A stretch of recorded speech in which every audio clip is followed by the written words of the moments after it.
Le bip régulier des moniteurs hospitaliers fut la première chose que j'entendis alors que la conscience me revenait lentement. Ma gorge était irritée. Mes membres pesaient comme du plomb.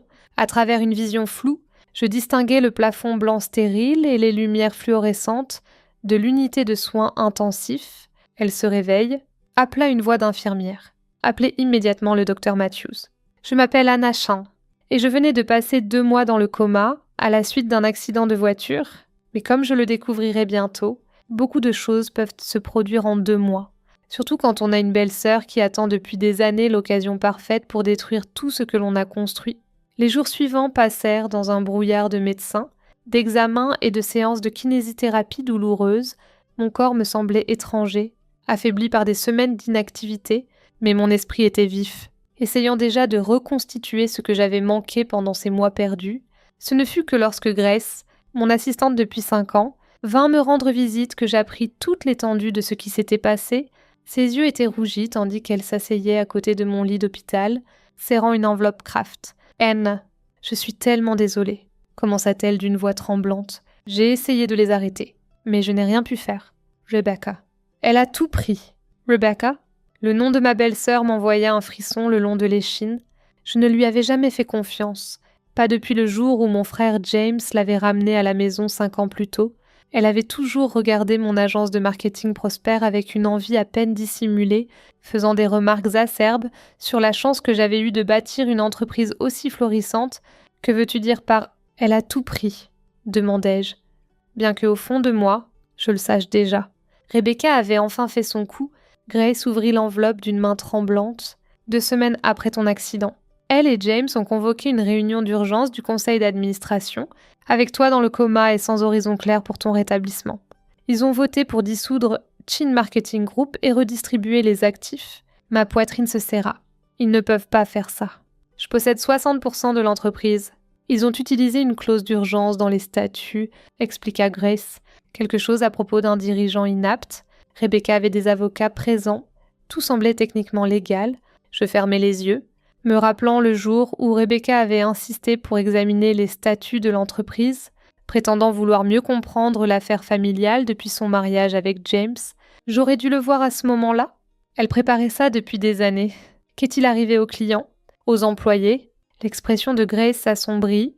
Rebecca a lancé une nouvelle agence, Phoenix Marketing Solutions. Elle a pris presque tout. Le bail du bureau, l'équipement, même les contrats clients. Elle a approché chacun individuellement pendant que tu étais inconsciente, les convainquant que c'était la seule façon d'assurer la continuité des services, et James, mon propre frère, a permis ça. Il prétend que c'était la seule solution logique. Rebecca l'a complètement convaincu que dissoudre Chin Marketing était la bonne chose à faire. Il n'arrête pas de dire que tu aurais compris, que ce n'était que du business, juste du business. Ces mots me firent bouillir le sang. J'avais passé 10 ans à bâtir Chin Marketing à partir de rien, travaillant des heures interminables, investissant chaque once de créativité et de détermination pour en faire un succès, et Rebecca avait foncé comme un vautour au moment où j'étais vulnérable, profitant de la faiblesse de mon frère pour tout voler.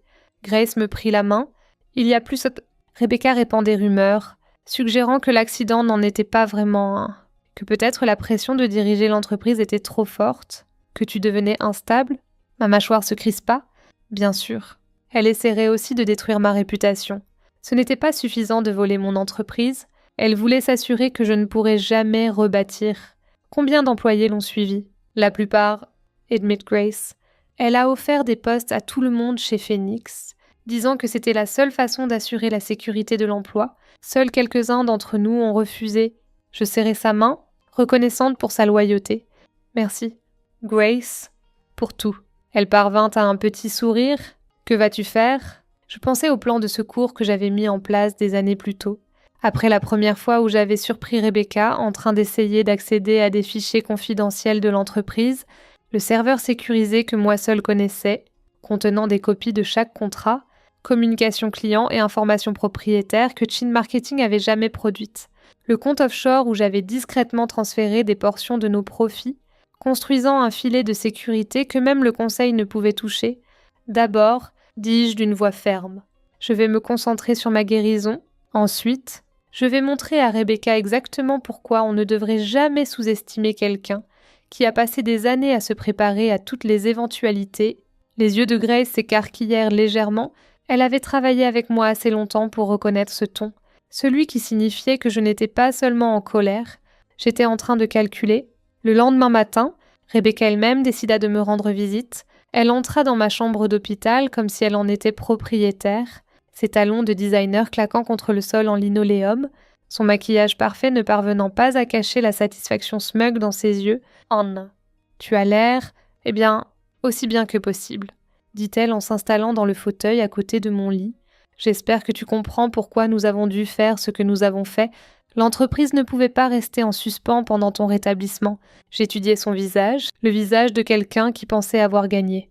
Qui se croyait intouchable ? « Bien sûr, » répondis-je calmement. « Le business est le business, n'est-ce pas ?» Elle sourit, visiblement ravie de mon acceptation apparente. « Exactement.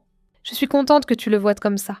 J'avais peur que tu le prennes personnellement. » « Rien de personnel là-dedans, » dis-je en laissant un léger sourire incurver mes lèvres. Bien que je doive admirer ton timing. Très opportuniste. Quelque chose vacilla dans ses yeux. De l'incertitude. Peut-être se demandant si j'étais vraiment aussi vaincue que j'en avais l'air. Mais sa confiance revint rapidement. « Eh bien, je devrais y aller. Beaucoup de réunions aujourd'hui. Tu sais ce que c'est ? Oh ! Attends. » Elle s'arrêta à la porte, ce sourire smug revenant. « Je suppose que tu ne sais plus. Prends soin de toi. Anna. » Peut-être essaie quelque chose de moins stressant la prochaine fois. L'arrangement floral. Par exemple, tandis qu'elle sortait, je pensais aux clés USB cachées dans mon bureau à la maison, celles contenant des preuves de chaque décision douteuse que Rebecca avait prise en travaillant chez Shein Marketing, les contacts clients non autorisés, les tentatives de violation de données, les écarts financiers suspects que j'avais documentés mais jamais confrontés. Je pensais aussi à Marcus Chen, mon père, à la retraite maintenant, mais toujours l'un des noms les plus respectés de l'industrie. L'homme qui m'avait appris que le succès en affaires n'était pas seulement une question d'intelligence, c'était une question de patience, de savoir quand garder ses cartes et quand les jouer. La meilleure vengeance, disait-il, est celle que ton ennemi ne voit jamais venir. Rebecca pensait avoir gagné parce qu'elle avait agi pendant que j'étais inconsciente. Elle ne réalisait pas que je me préparais à cette éventualité depuis le jour où j'avais vu pour la première fois ce regard calculateur dans ses yeux. Elle avait pris mon entreprise. Oui, mais elle n'avait aucune idée de ce qu'elle avait vraiment déclenché. J'appuyais sur le bouton d'appel pour l'infirmière. Il était temps d'intensifier ma kinésithérapie. J'avais beaucoup de travail à faire et je devais être assez forte pour le faire. Ce soir-là, tandis que je reposais dans mon lit d'hôpital en examinant le planning de thérapie, mon téléphone vibra avec un message d'un numéro inconnu. C'était Marcus, l'ami et mentor de longue date de mon père. Maintenant semi-retraité, mais toujours l'une des figures les plus influentes des cercles du marketing. J'ai entendu ce qui s'est passé. Prêt quand tu l'es, je souris, me rappelant la conversation que nous avions eue des années plus tôt quand j'avais partagé pour la première fois mes soupçons sur Rebecca. Marcus m'avait aidé à mettre en place les plans de contingence, m'avait présenté aux bonnes personnes, m'avait montré comment créer un filet de sécurité si solide qu'il serait quasiment impossible à détruire. La clé, m'avait-il dit, est de les laisser penser qu'ils ont gagné. Laisse-les s'installer, devenir confiants. Peut-être un peu imprudent, c'est là qu'ils commettent des erreurs. Je répondis par un simple message. Il est temps de commencer. Rebecca n'avait aucune idée, mais sa victoire était sur le point de devenir sa plus grande erreur. Elle pensait m'avoir tout pris, mais elle ne réalisait pas que parfois, tout perdre n'est que le début. Les semaines suivantes furent un tourbillon de séances de kinésithérapie et de planification minutieuse. Tandis que mon corps regagnait lentement sa force, mon esprit travaillait à plein régime, mettant toutes les pièces en place. Grace devint mes yeux et mes oreilles, me tenant au courant de tout ce qui se passait chez Phoenix Marketing, et il y avait beaucoup à rapporter. Rebecca, ivre de succès et convaincue de son propre génie, commettait déjà des erreurs cruciales. Elle surpromettait aux clients, aliénait des employés clés et épuisait les ressources à un rythme alarmant. Des mouvements classiques de quelqu'un qui savait prendre le pouvoir, mais n'avait aucune idée de comment l'exercer. Mais la plus grande surprise vint de James, mon frère. Apparemment en train de développer une conscience, commença à me rendre visite régulièrement. Au début, ces visites étaient maladroites, remplies d'explications balbutiantes et de justifications faibles pour son rôle dans la prise de contrôle de Rebecca. Elle disait que c'était la seule façon, répétait-il comme un mantra. Les avocates étaient d'accord. Le conseil a voté. Je n'avais pas le choix.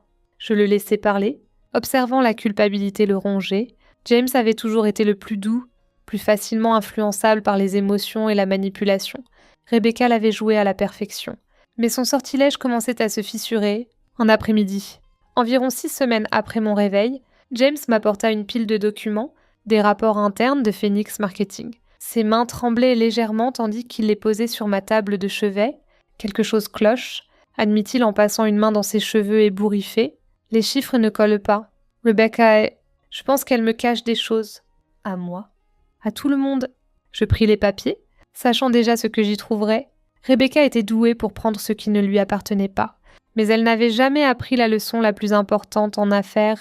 La durabilité requiert plus que de l'ambition. James, dis-je doucement. Que veux-tu que je fasse ? Il me regarda. Vraiment, pour la première fois depuis que tout cela avait commencé, aide-moi à réparer ça, murmura-t-il. S'il te plaît, Anne. Avant qu'il ne soit trop tard, je hochai la tête, gardant une expression neutre. Même si la satisfaction me traversait, tout se mettait en place exactement comme je l'avais anticipé. Rebecca avait pris mon entreprise, mais en le faisant, elle était tombée droit dans un piège préparé depuis des années. La scène était prête pour la phase 2 de mon plan. Et cette fois, je m'assurerai que Rebecca comprenne exactement à qui elle avait affaire. 2 mois après mon réveil du coma, je sortis enfin de l'hôpital sur mes 2 pieds. L'air automnal était vif, portant l'odeur des feuilles mortes et des nouveaux départs. Grace attendait près de sa voiture, prête à me ramener chez moi. Mais nous n'allions pas à la maison. « Emmène-moi au bureau », dis-je en lissant mon blazer. Il est temps de rendre visite à Rebecca. Les yeux de Grace s'écarquillèrent. « Tu es sûre ? Tu n'y es pas allée depuis que Rebecca l'a volé ?» complétai-je d'une voix calme. « Exactement. Je pense qu'il est temps de voir ce qu'elle a fait de mon entreprise. » Le trajet jusqu'au bureau de Phoenix Marketing, mon ancien bureau, fut silencieux, tandis que nous entrions dans le parking. Je remarquai la nouvelle signalétique, le logo rebrandé que Rebecca avait précipitamment mis en place. C'était tape à l'œil. Essayant trop de paraître luxueux, tout comme elle, attendant la voiture. Dis-je à Grace, ça ne prendra pas longtemps. Le garde de sécurité à l'accueil ne me reconnut pas. Un nouvel employé. Je souris poliment. J'ai un rendez-vous avec Rebecca Chin. Un petit mensonge, mais nécessaire. Il vérifia son ordinateur, fronçant légèrement les sourcils. Je ne vois rien de programmé. Oh, ça a dû être oublié. Je suis Anna Chin, sa belle-sœur. Elle m'attend. Ses yeux s'illuminèrent de reconnaissance. Oh, Madame Chin, je suis tellement désolée. Allez-y, montez directement. La montée en ascenseur jusqu'au dernier étage me donna le temps de me préparer. Je savais exactement ce que j'allais trouver. Les rapports de Grace avaient été exhaustifs. Rebecca avait redécoré, bien sûr, essayant d'effacer toute trace de Chin Marketing Group, mais certaines choses ne s'effacent pas si facilement. J'entendis sa voix avant de la voir, flottant à travers la porte ouverte de ce qui était autrefois mon bureau. « Non, absolument pas », disait-elle d'un ton tranchant. « Nous leur avons promis une campagne complète pour la semaine prochaine. Peu m'importe si l'équipe est débordée. Faites-le. » Je m'avançai dans l'encadrement de la porte. Observant la scène, Rebecca était assise derrière mon ancien bureau, paraissant parfaitement soignée dans un tailleur coûteux, mais il y avait des fissures dans sa façade, des cernes sous son maquillage, de la tension dans ses épaules. Diriger une entreprise n'était pas aussi facile qu'elle le pensait. Elle leva les yeux, et pendant un moment, un choc genou s'afficha sur son visage, puis son masque reprit sa place. « Anna » dit-elle en raccrochant rapidement. Quelle surprise inattendue. Je ne pensais pas que tu étais déjà sortie de l'hôpital. Clairement, répondis-je en entrant dans le bureau. Tu as été occupée ? Ses yeux se plissèrent légèrement. Oui. Eh bien, quelqu'un devait faire tourner les choses. Le monde des affaires ne s'arrête pas simplement parce que tu as orchestré une prise de contrôle hostile pendant que j'étais dans le coma, complétai-je en gardant un ton agréable. La mâchoire de Rebecca se crispa. C'était un transfert d'actifs légal approuvé par le conseil. Si tu es ici pour causer des problèmes, en fait, l'interrompis-je. Je suis ici pour te donner un avertissement. Elle rit, mais cela sonnait forcé. Un avertissement ? À propos de quoi ? Je m'installai dans l'un des fauteuils visiteurs, croisant calmement les jambes. Pensais-tu vraiment que je n'aurais pas de plan de contingence ? Que je construirais quelque chose d'aussi précieux sans le protéger ? La première lueur d'incertitude traversa son visage. De quoi parles-tu ? Tu vois ? Rebecca. Tu étais si concentré sur la prise de mon entreprise que tu ne t'es jamais demandé pourquoi c'était si facile. Pourquoi quelqu'un qui a passé 10 ans à bâtir un empire le laisserait vulnérable à un simple vote en salle de réunion? Je fouillai dans mon sac et sortis une clé USB, la posant sur son bureau. Celle-ci contient des copies de chaque tentative d'accès non autorisé que tu as faite à nos serveurs sécurisés au cours des 3 dernières années, chaque fois que tu as essayé de voler des informations clients, chaque transaction financière douteuse que tu as initiée, chaque email que tu as envoyé pour saper mes relations avec des comptes clés. La couleur quitte à son visage. Tu bluffes. Vraiment? Souris-je? Il y a aussi une documentation détaillée sur certaines pratiques comptables créatives que tu as mises en place depuis ta prise de contrôle, du genre qui pourrait intéresser la sécu. Elle se leva brusquement. Sa composure soigneusement entretenue se fissurant. Sors d'ici. Tu ne peux rien prouver. Je l'ai déjà fait, dis-je en me levant avec fluidité. La différence, c'est que je te donne une chance de réparer ça avant que tout s'effondre. Réparer quoi? Exigea-t-elle. Phoenix Marketing est à moi maintenant. Tu ne peux pas y toucher. Je me dirigeai vers la porte, m'arrêtant pour la regarder. Tu as 48 heures pour entamer le processus de restitution du contrôle de l'entreprise. Après ça, tout ce qui est sur cette clé devient public. Oh! Et Rebecca, vérifie ta liste de clients demain matin. Tu pourrais la trouver plus courte que prévu. Tandis que je sortais, je l'entendis composer frénétiquement un numéro.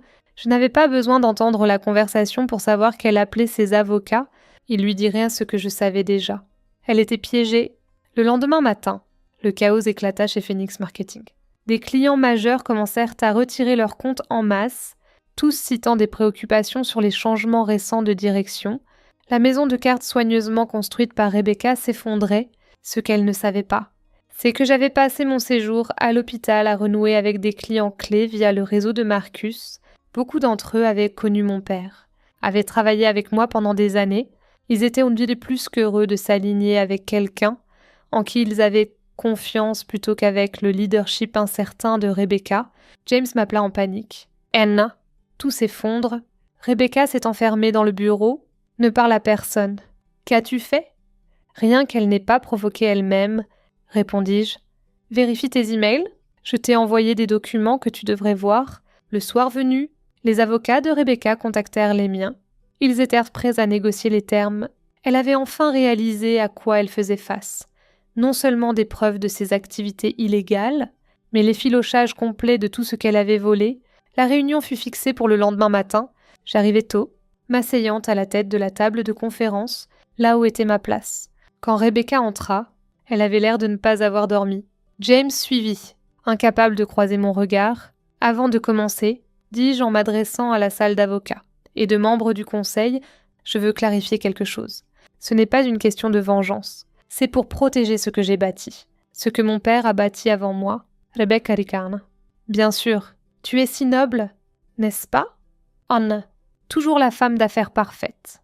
Non, répondis-je calmement.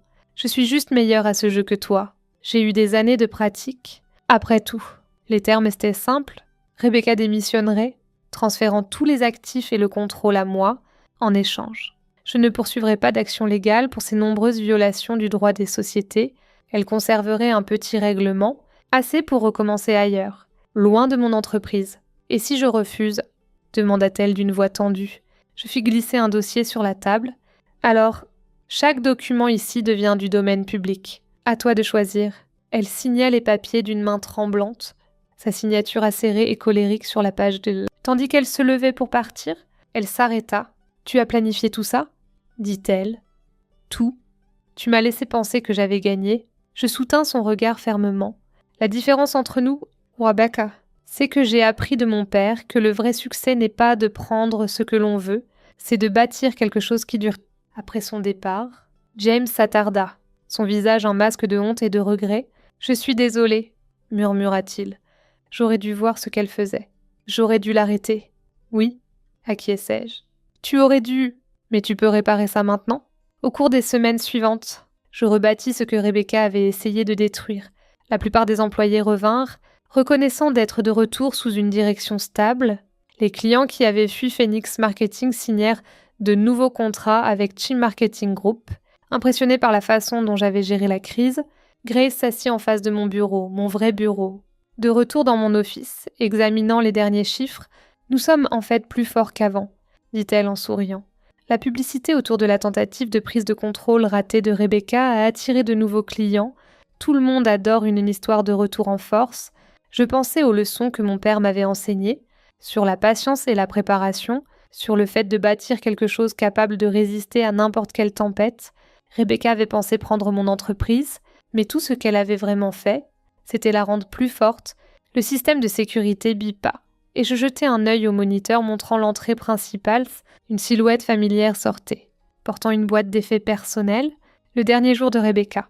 Elle leva les yeux vers la caméra, et pendant un moment, nos regards se croisèrent à travers l'objectif. Je pensais à comment les choses auraient pu être différentes si elle avait choisi de bâtir quelque chose de sien, au lieu d'essayer de voler ce que les autres avaient créé. Mais certaines personnes n'apprennent jamais que le succès n'est pas ce que l'on peut prendre, c'est ce que l'on peut créer. Je me tournai vers mon ordinateur, déjà concentré sur l'avenir. Chin Marketing Group ne survivait pas seulement, elle prospérait, et cette fois, je savais sans l'ombre d'un doute que ce que j'avais bâti durerait. That's another one. You see all the different ones there is that we haven't seen? This road has 900 days. It actually just hit 900 days. Let's go. W, 900 days in our world. I have 2 ender eyes. Or pearls. My bad. Yeah, W, day 900 on the world, guys. Let's go.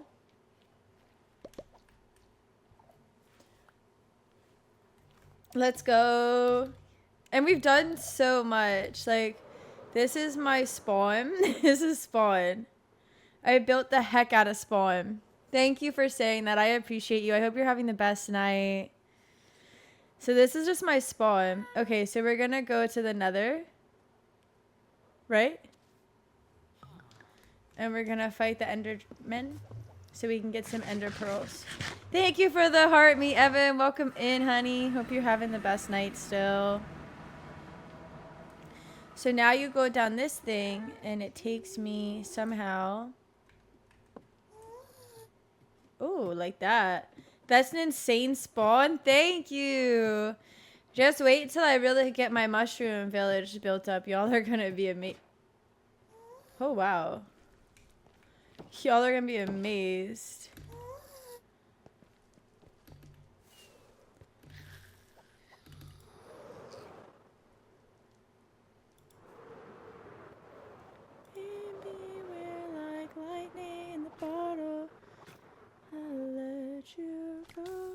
Woo, woo, woo. How am I on fire?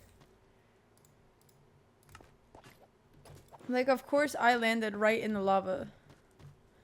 Okay, guys, so I gotta piss off Enderman. Come here, buddy. I know, your life sucks. I whacked you. How dare I? I'm evil. Most evil woman ever. Did you not drop a fucking eye, you asshole?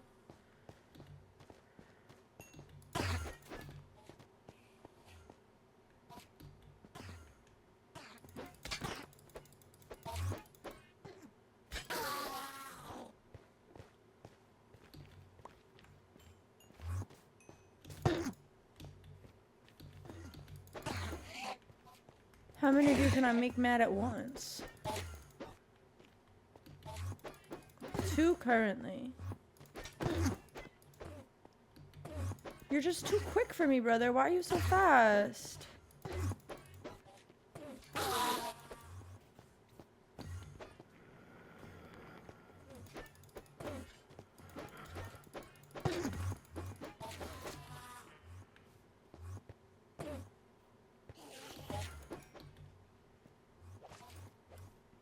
Do you guys know the lore about the Enderman? Like, that it's supposedly, like, Steves that got, like, stuck in the nether forever or something, and they, like, turned into nether, or, like, the end, they got stuck somewhere forever, and this is what they turned into?